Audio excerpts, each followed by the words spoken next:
Welcome to the Put On Waivers Media Group, home of the Put On Raiders podcast and the Student Body Right podcast. This is your place for the best breakdowns and the best insight for those who fight on and bleed silver and black. Now, here are your hosts, Dwayne Douglas and Ryan Holmes. So you have a prediction for this one, or you have anything more you want to add about the Raiders, or do you have anything else with the Lombardi matchup versus Patrick Graham that you want to? No, I think it's gonna be interesting. I think the Raiders are gonna mix it up a lot, and like I said, I think it's gonna be a lot of simulated pressures. I don't think they're just gonna bring, 5 or 6 guys on some of these downs. They're gonna try to disguise it. You're gonna see something Raider fans haven't seen in a long time: disguising coverages where maybe it looks like an 8-man box and it turns into cover 2. They might do some invert cover 2. They might, where the corner becomes the half field player and the safety comes down and plays up in support on the edge. So I think that they're going to mix and match and do a lot of things. And you may see Abrams start out in what looks like he's playing in the deep middle of the field, and then he's going to reverse responsibilities with the corner. Now Abrams playing up. So they're going to be able to hide the weaknesses of some of these guys, and we haven't seen that.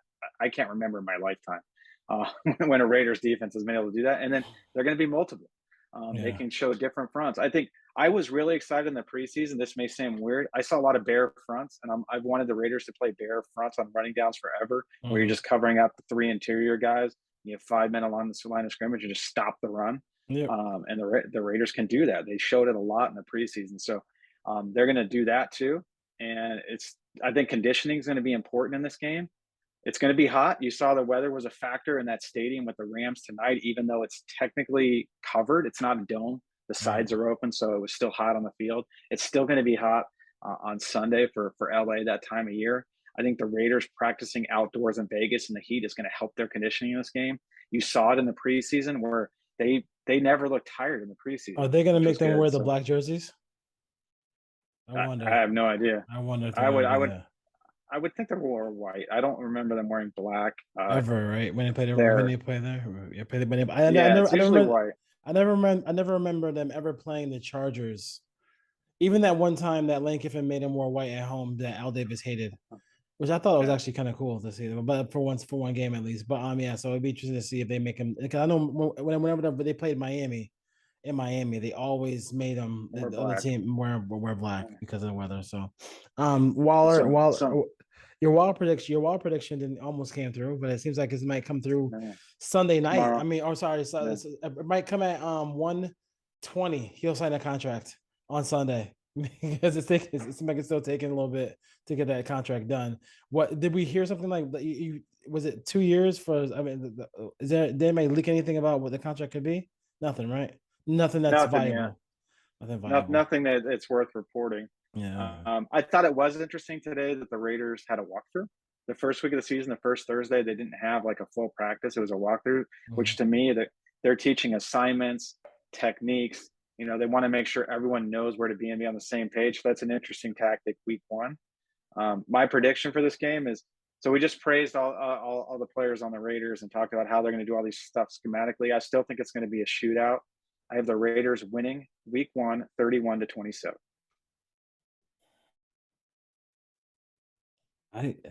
It's weird. I don't know. I kind of think this game is going to be like the game we just saw last night. Like somebody's just going to, whether it's the Raiders or the Chargers. I guess I'm not. It's hard for me to say the Raiders are going to lose this game because I do feel like they do some good things with the Chargers. I respect the Chargers as their talent. I think I go 30-20 Raiders. 30-20. Yeah, I don't think J.C. Jackson's playing. I think that sways it a little bit. Would they play over to the? Would they play side. More man if he was playing? If he's playing, they're still going to play. They're still going to play their defense. They're still going to play zone. Yeah, they're still going to play their defense because they're zone. They're going to play man in certain situations, but it's not their primary defense. They're a cover 4, cover 6 team, which is not going to allow the Raiders to throw the ball down the field much. But if they're in cover 4, and you can run some vertical routes on the outside with T. Billy and Adams, it's going to turn into one-on-one. Just based on the defense. So as long as let's say Darren Waller runs, down the seam, he's going to occupy the safety and then run a post, pull him out of there. And then now you got one-on-one vertical shots down the field. I think at some point, it's going to be interesting to see this. This is year one, obviously, with Josh McDaniels. We don't know a ton of the play calls. We've seen the playbook and things like that, but they're going to start playing backyard football at some point, like just hand signals that they've done in growing up, and they may just go off and do their own thing. I'm excited to see especially how often they get to hot. Davante Adams. Yeah, if they get hot, you could definitely see that. Just a look over here or just shaking the hand and like him and Adams going off. So interesting to see there. Should be fun. I think the other thing I would mention is when they get in the red zone, McDaniels likes to use the back line of the red zone. They have routes specifically designed to target the back line, the end line, which one of the biggest problems with Derek Carr is throwing the ball into the end zone, which he hasn't done a lot of in his career, but now there's plays designed for that. The protection is going to have to hold up if they're on like the 12, 14-yard line to allow some of these route concepts to come forward. But it's going to be interesting to see. I'm really excited to see how McDaniels is going to call this game. Yeah, and I kind of feel like one of the things that I feel like I like about McDaniels here in this spot is obviously, just seeing over the years, but I just feel like he's more consistent, calmer in this situation. Like he's not going to be, if they go for it on fourth down, it'll make sense to us. It makes sense to us at home. It won't be on his own 18-yard line in the middle.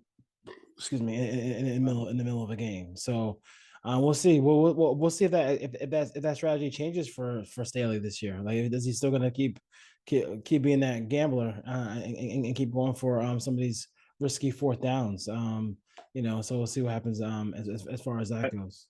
Okay. I would add at some point I am banking on the Chargers charging, which is what they normally do on special teams. They might miss a field goal, block punt, muff return. Like they're pretty notorious for that. I know it's a new team, new year, but special teams has always kind of been a thorn in the side for the Chargers, whereas the Raiders might have one of the top 2 or 3 combos as far as punter. Yeah. Let's say kick returner with Hunter Renfrow and kicker Daniel Carlson's money. So the special teams advantage goes to the Raiders as well. Yeah, and Cole has been great directional punting in the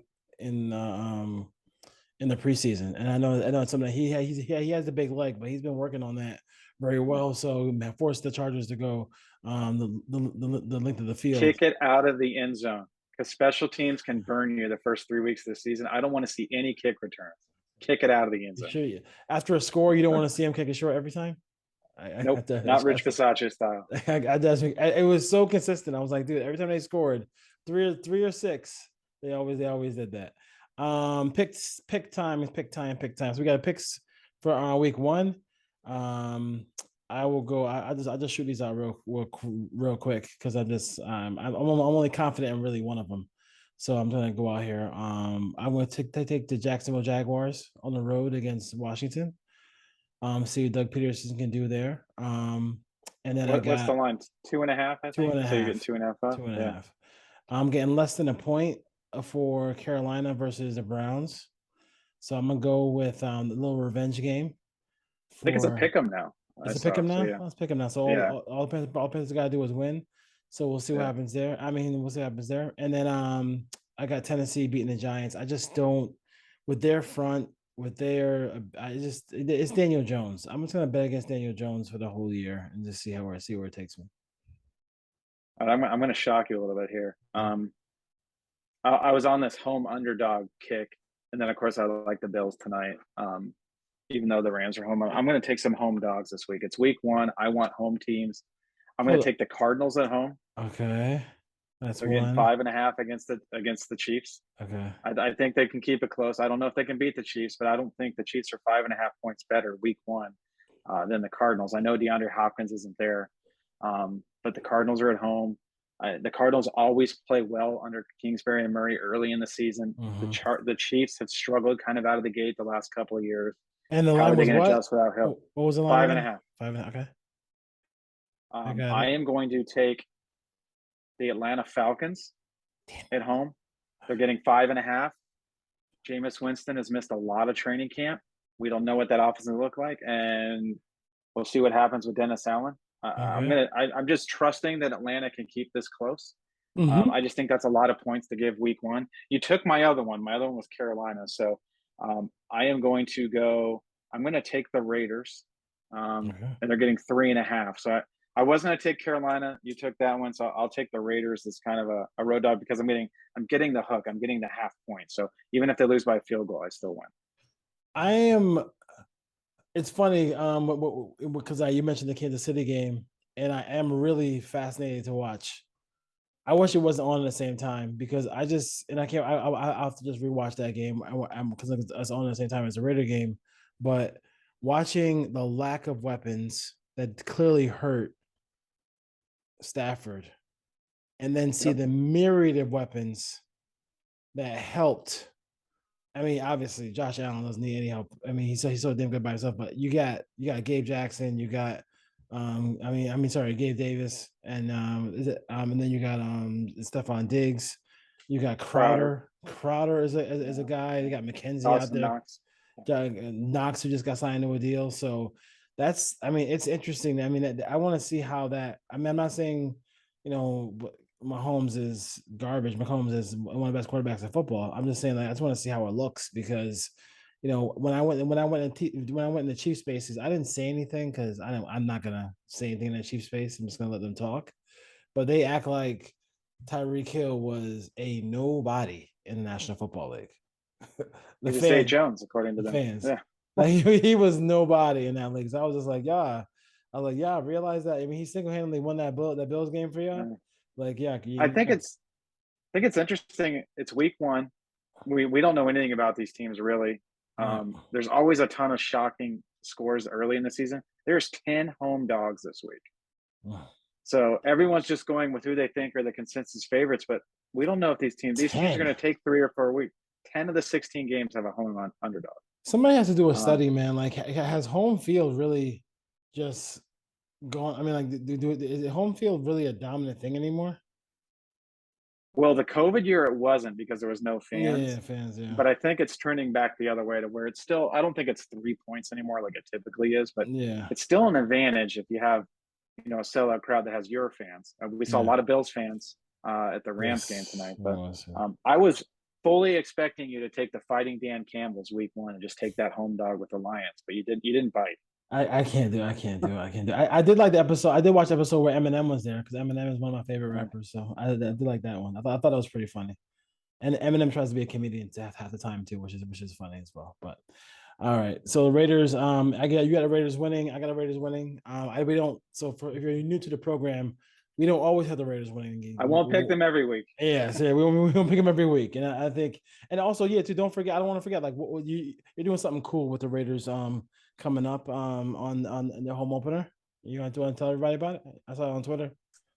Yeah, I got selected to go down on the field pregame and be one of the fans that holds the flag during the national anthem, which is kind of cool. I've never done that, so I'm going to be on the field right before kickoff. Right, hopefully, I got a couple of people that gave me some tips on Twitter on how to get on the Raiders side. So I'm pretty close to the Oh, there players you there. go. So There you go. the key is going to be how quickly can I get off the field and to my seats to watch the game. I hope I don't get stuck and a little bit of traffic trying to get off the field up the stairs. I don't have club seats, but I will be in the stadium for that game against the Cardinals. Should be good. That should be good. Yeah, the Raiders. Raiders. It's not going to be easy the first 5 games, but we'll see. We'll see if they can get to that. Get to a 3-2. 3-2 would be ideal. 3-2 would be ideal. 4-1 would be outstanding. Playoffs or no playoffs for the Raiders this year, and then we'll leave on that. I am taking them to make the playoffs. I did put out my season predictions. I have them coming in second in the division. Until someone beats the Chiefs and knocks them off, I'm going to pick Andy Reid and Patrick Mahomes. It's the best combination of quarterback and coach. Although I think they have come back to the pack in the division. It's weird. I was riding around the car today and listening to all these shows do all their season predictions. And I think I listened to about 5 or 6 different talk shows today, and every one of them had the Broncos, Chargers, and Chiefs in the playoffs are winning the division. Not a single one had the Raiders winning the division or even making the playoffs on 6 different shows on Sirius XM radio, which, I mean, I don't understand the lack of respect there. I mean, they made it last year. They've upgraded the coaching staff. They've upgraded the pass rush. They've upgraded the schemes. They've upgraded the wide. They have a wide number one now. They're not running out Zay Jones. They made it with Bisaccia last year. Yeah, with a coach that kind of didn't really know what he was doing, and you had Greg Olson calling plays. Like, I think they've had major upgrades. Now, obviously, the schedule's harder. They're going to face those 6 games in division are going to be really tough. I know people. I'm not going to predict a top 10 defense. I just think it's going to be almost impossible. Like, we hear the Chargers might have the number 1 defense. I don't think a team in the AFC West is going to have a top 5 defense. Maybe not a top 10 because those 6 division games, you're going to give up 30 points. It's not. Yeah. You're not playing. You're not the Bills where they have a really good defense. Nothing against the Bills. You're not getting to play the Jets for 2 games, or the Dolphins of old, or the Patriots, or you're not in a bad division where you have 4 layups. You're not playing the Jaguars. You're not playing the Texans. So it's going to be really hard. The key is just going to be getting down in distance, get off the field on 3rd down, create a couple turnovers. You can give up 27, 28 points as long as you put your offense in a good enough position, because the quarterbacks in this AFC West can put up 30 every week. Yeah, no question about it. I think 11 and I think they're 1 game better than last year. I think 11-6 gets him in. I still think I don't know what Andy Reid does. He's just a magician. Although their schedule, those first 8 games are a murderer's row. If they can somehow get to 5-3, 6-2 through that stretch, they're going to be in really good shape. I'm gonna be so. But mad. they might be 3-5. Who knows? If they're just 4-4 in the first, because I seen the Chiefs' first 8 games. If they're 4-4, then that opens up the door for a little bit more than just the playoff spot for the Raiders. If or anybody else in the AFC West. I mean, they're 4-4 as far as that goes. And then I think the Broncos could have a chance to get off to a good start, but that second half of the year, if there's the Broncos will be 3-0. They have to be if they're not 3-0, my God. But don't get carried away with it at that point. Yeah. Because there's always somebody 3-0 who comes back to the pack. All right, Raider Nation. Thank you for joining us here on the Put On Raiders podcast. Myself and Ryan Holmes. Ryan, you have anything else? Anything parting?